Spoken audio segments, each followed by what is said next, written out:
Last ভিডিওতে আমি OnePlus Nord N30 AC এর ওভারঅল একটা ভিউ আপনাদের সাথে শেয়ার করেছিলাম।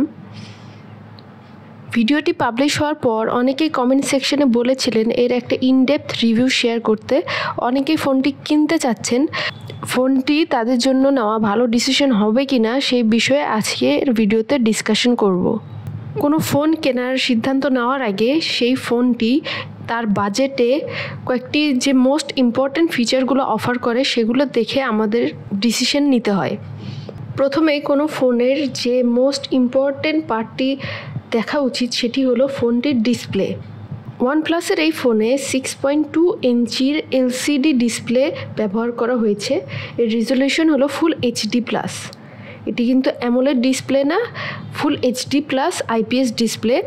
সো OnePlusের যে একটি সমস্যা দেখা যায় গ্রিন লাইন ইস্যু, এই ফোনে গ্রিন লাইন পড়ার কোনো সম্ভাবনা নাই, কারণ গ্রিন লাইন অ্যামোলেড ডিসপ্লেতেই আসে, IPS ডিসপ্লেতে আসে না। এর সাথে এতে রয়েছে 90 হার্টজের রিফ্রেশ রেট। বাই ডিফল্ট এটি 60 হার্টজে সেট করা থাকে। আপনারা সেটিংসে যেয়ে যদি 90 হার্টজ রিফ্রেশ রেট করে নেন তাহলে অনেক স্মুথ এর ডিসপ্লেটা দেখতে পারবেন। এতে যে বেজেলগুলো আছে সেগুলো যথেষ্ট ন্যারো এবং সিমেট্রিক্যাল, অর্থাৎ চারদিকের বেজেলগুলো প্রায় সমান। আমরা সাধারণত দেখি যে নিচের যে চিন থাকে সেটি একটু মোটা হয় বাকিগুলোর তুলনায়, বাট এই ফোনে দেখা যাচ্ছে এটি যথেষ্ট ন্যারো। ফোনটি অনেক স্লিম আর লাইট ওয়েট, আর যে ডিসপ্লেটা আছে এটি যথেষ্ট কালারফুল এবং ভাইব্রেন্ট কালার। বাজেট অনুযায়ী এর ডিসপ্লেকে 10-এ 9 দেওয়াই যায়। এরপরে আসি কোনো ফোনের আরেকটি মোস্ট ইম্পর্ট্যান্ট পার্ট, সেটি হলো এর প্রসেসরে। এই ফোনে ব্যবহার করা হয়েছে মিডিয়াটেকের Dimensity 6020 চিপসেট, যা একটি 7 ন্যানোমিটারের চিপসেট। এটি একটি 5G চিপসেট। এর বাজেট মাত্র 16,000 হওয়া সত্ত্বেও যথেষ্ট ভালো একটি চিপ OnePlus এতে ব্যবহার করেছে। আউট অফ দ্য বক্স এতে Android 13 থাকে, আর UI হিসেবে দিয়েছে তারা Oxygen UI। ফোনটিতে অলরেডি Android 14 এর আপডেট চলে এসেছে, আমি এখনও আপডেট যদিও দেইনি।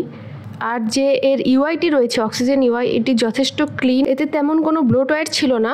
নেটফ্লিক্সের একটা ব্লোটওয়্যার ছিল, আর দুই একটা যেগুলো ছিল সেগুলো আনইনস্টল করা যায়। আর কোনো অ্যাড এতে নাই, Xiaomi যেরকম অনেক বেশি অ্যাড ব্যবহার করে এর ফোনে, বাট OnePlusের Oxygen UI এ আমি এরকম কোনো অ্যাড এখন পর্যন্ত দেখিনি। তবে এই ফোনের একটি ড্রব্যাক বলতে পারেন যে এটি শুধুমাত্র একটি ভ্যারিয়েন্টই বাজারে এসেছে, সেটি হলো 4GB 128GB। যদিও এর র্যামটি 4GB থেকে 8GBতে ভার্চুয়ালি এক্সটেন্ড করা যায়, তবে র্যাম কম হওয়ার জন্য আমি ইউজেজে কোনো প্রবলেম দেখিনি এখন পর্যন্ত। হ্যাং করা বা ল্যাগ করা সব কাজ অনেক স্মুথলি করা যায়, আর মাল্টিটাস্কিংয়ের জন্য এটি ভালো কাজ করে। এতে ব্যবহার করা হয়েছে হাইব্রিড সিম স্লট, অর্থাৎ আপনি একটি সিম আর একটি মেমোরি কার্ড অথবা দুইটি সিম ব্যবহার করতে পারবেন।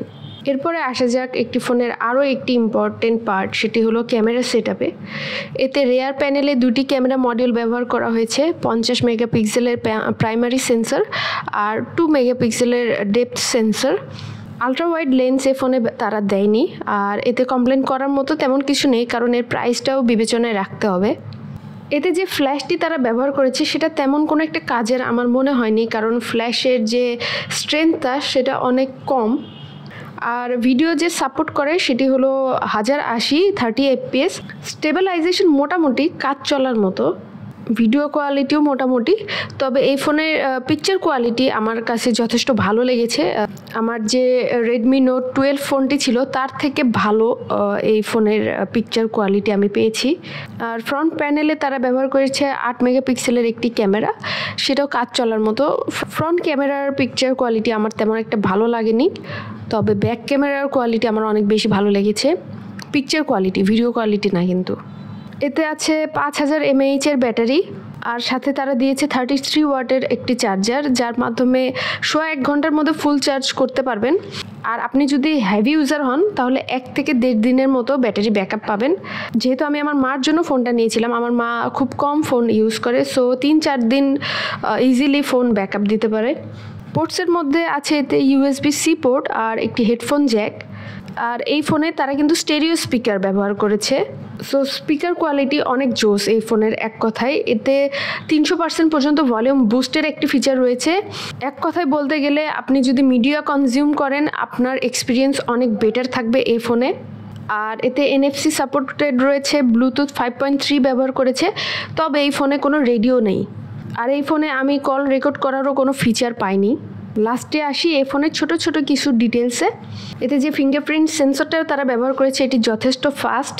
আর এই ফোনে বাজেট অনুযায়ী তারা যে হার্ডওয়্যারগুলো দিয়েছে তার সাথে কিছু সফটওয়্যারও ফিচার দিয়েছে যেগুলো অনেক চমৎকার।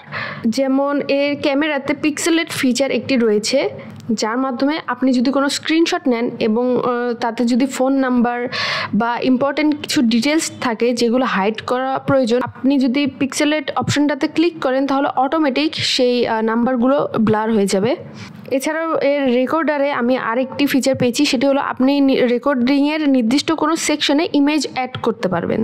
এছাড়াও আরও ছোট ছোট অনেক ফিচার রয়েছে যেগুলো আপনারা নেটে সার্চ দিলে দেখতে পারবেন। এই সব চমৎকার ফিচারগুলো আপনারা মাত্র 15,500 থেকে 16,000-এর মধ্যেই পেয়ে যাচ্ছেন।